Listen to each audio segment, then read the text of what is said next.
জাতীয় টিমের প্লেয়ার। আমি ওই যে ছুটিতে বাসায় আসি 14 এপ্রিল, পয়লা বৈশাখ। কোথায় ঝগড়া হয়েছে সেটা জানি না, ভাঙচুর করতেছে। এসে যখন আমি যখন বাধা দিই, ফায়ার দেওয়ানো গ্রিজ দিয়ে আমার ফায়ার কোপ মেরে ফায়ার রক কেটে দেয়। এই রক কাটি ফেলাই বলি হইরে অপপ্রচার চলার আর এই হত্যা মামলানরে মিথ্যা হইরে ডাকা দিবেলা বলিরে ষড়যন্ত্র শুরু করে দিয়ে। গত কিছুদিন ধরে মহেশখালীর কালামারছড়া ইউনিয়নের বাসিন্দা জাতীয় মহিলা দলের ফুটবলার ফারবিন সুলতানার ট্যাঙ্গর রক খাটি দিবের উগ্র বিষয় সামাজিক যোগাযোগ মাধ্যমত ভাইরাল হয়। এমনকি ভারতীয় কিছু মিডিয়া ওইবে প্রচার করতে শুরু করে উগ্রবাদী নারীয়লর ফুটবল খেলা হারাম দাবি করি নারী ফুটবলার ফারবিন সুলতানের উদ্দে হামলা করে তার ট্যাঙ্গর রক হাড়ি দিয়ে। তবে সরজমিনে দায়ের দেখা যায় এমন বিষয় কেন সত্য নয়। জানা গিয়ে ইবে গত এপ্রিল 14 তারিখের ঘটনা। মূলত রাজনৈতিক হতাহারাহাটির জেরে প্রতিপক্ষের হামলায় গত এপ্রিল 14 তারিখ কোনই উপজেলার কালারমাছড়া ইউনিয়নের উত্তর নলাবিলা গ্রামের বাসিন্দা মিতলাল মিয়ার ফুয়া বিএনপি কর্মী রশিদ আহমদ হত্যার শিকার। রশিদের পরিবারের দাবি স্থানীয় কালারমাছড়া ইউনিয়ন ছাত্রলীগের সাবেক যুগ্ম সম্পাদক অমিত হাসানের ভাই কামরুল হাসান উর্ফে রুমা ও আরেক ভাই হেলালুদ্দিন আয়ের তারা তিনজন মিলি রশিদ আহমদের লাড়ি দিয়ে ফিডে ও ছুরিকাঘাত করে মারি ফেলায়। এই তিনজনই ফুটবলার ফারবিন সুলতানার আপন ভাই। মারি ফেলাই আনি অমিত হাসান হেলাল তারপরে কামরুল এটার ফেরাই 10 জনে মানে লাড়ি গিয়া লই বল্টু লাড়ি ছোড়া লই বল্টু লই মারি গেতে আর বাইরে। আর ভাই রশিদ একজন বিএনপি কর্মী আছিল। বাইরে দিন দুপুরে মারিয়ে হত্যা করে ফেলাই এবং মৃত্যু নিশ্চিত করে গিয়ে মৃত্যু নিশ্চিত করানোর পরে তখন আরা খবর পাই আর বাইরে লইয়ে আরা সদর হসপিটাল তুল তারপরে কক্সবাজার গিয়ে একদিন পরে আরা আইয়ে তখন আর বাইরে আরা দাফন কাফন করি এডে উনি দিয়ে কালারমাছড়া ইউনিয়নের উত্তেজিত জনতা আইয়ে ইতের দুয়ার বেগিন বাংসুর লুটফাট করে ফেলাইয়ে।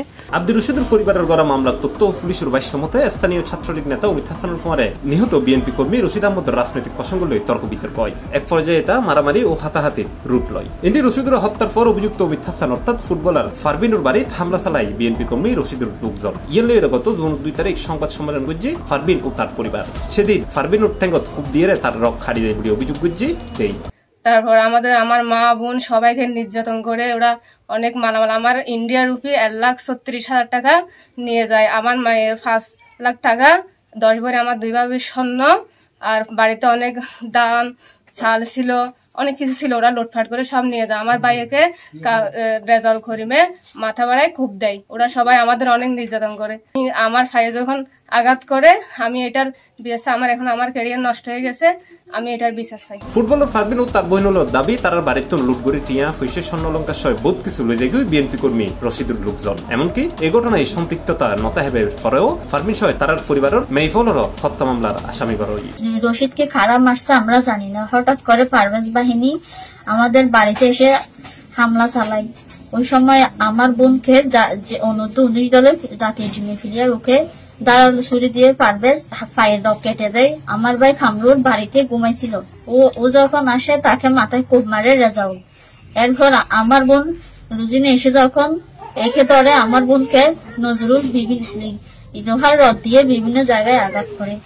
কামরুলের বউ শিফাত যখন এসে তাদেরকে চিৎকার করে তাদেরকে তাড়ানোর জন্য, এরপর আনিসুল এসে আমার বাবিকে ডান হাতে কোপ মেরে দেয়। রশিদ আহমেদ হত্যার ঘটনায় পরদিন অর্থাৎ এপ্রিল 15 তারিখ নিহতের স্ত্রী খুরশিদা বেগম বাদী হয়ে অভিযুক্ত ছাত্রলীগ নেতা অমিত হাসানের প্রধান আসামি করে মহেশখালী থানাত নারী পুরুষ সহ 8 জনের বিরুদ্ধে হত্যা মামলা দায়ের করে। মামলাকে এখনো তদন্তাধীন। কিন্তু ইতার আর হতাগিন মানুষে বেশি উনের আদৌ সত্য মিথ্যা ইয়ান যদি এলাকা তাইরে সুষ্ঠু তদন্ত করি চায় আর বাইয়ের আসল হত্যাকারী হারা খন কিভাবে মারিয়ে বেন দিন দুপুরের ঘটনা বেন প্রকাশ হইব। আদৌ ইতার আর মিথ্যা বানোয়াট ব্যক্তিহীন হতায় মানুষে হান দিয়ে আর বাইয়ের মিথ্যা মামলারে অপপ্রচার চালার অনেক কিভাবে রকাইতে খন্ডিক ইয়ে অনেক কান্দি বা দৌড়ি তারা ইতার আর বাইতে ইউন লইয়ের দাই যাবে সতী অনেক কান্দি ঠাইত টৈনত ফরিয়ে বা হালা ফিরে হইতে আর দেখার বিষয় নয়। ইন্ডিয়া বিষয়ে প্রতিকার পাইতো গত মেয়ের 28 তারিখ পুলিশের মহাপরিদর্শক ও চট্টগ্রাম রেঞ্জ ডিআইজি বরাবর লিখিত অভিযোগ করছিল ফারবিন ওর আরেক ভাই হেলালুদ্দিন। এটা তিনি দাবি করছে বাদীর পক্ষ লোকজন মৃত রশিদ আহমদের দিনের দুইজে গটি জন্য ঘটনা কারণে ভিন্ন কাতে লইতো তার পরিবারের 4 জন মহিলা সহ 1 সদস্যের সুকৌশলে ফাঁসাবের উদ্দেশ্যে এই হত্যা মামলা তার 3 নম্বর আসামি করি অপরাফর নিরীহ বইনলরাও আসামি করা হয়। এমনকি এই মামলা তুল রেহাই নাও পাই শ্বশুর বাড়ির তাহলে তার 2 বইন আর শ্বশুর বাড়িতে আসছিলেন মানে আর বাড়িঘর ভাঙচুর করে বলে হয়ে দায় আসি আর মা বোন আর ভাই কামরুলের মারি ধরিয়ে পুলিশের কথা দিয়ে মানে আর বাড়িঘর ভাঙচুর করে ফেলাই প্রশাসনের হাতে আর লুটফাড়ার কাম মামলা করছি। পুলিশ সূত্রে জানা গিয়ে রশিদ হত্যার জেরে ফারবিনুর এক ভাই কামরুল হাসান উর্ফে রুমারে গ্রেপ্তার করে আদালত ফাটানো ইউনমিককে, আরেক ভাই হেলাল উদ্দিন জামিন নথিগুলি তার জামিন নামঞ্জুর করে তার জেলত ফাটাই আদালত। আর অপর ভাই মামলার মূল আসামি ছাত্রলীগ নেতা অমিত হাসান এই ঘটনার ফরতুন পলাতক আছে।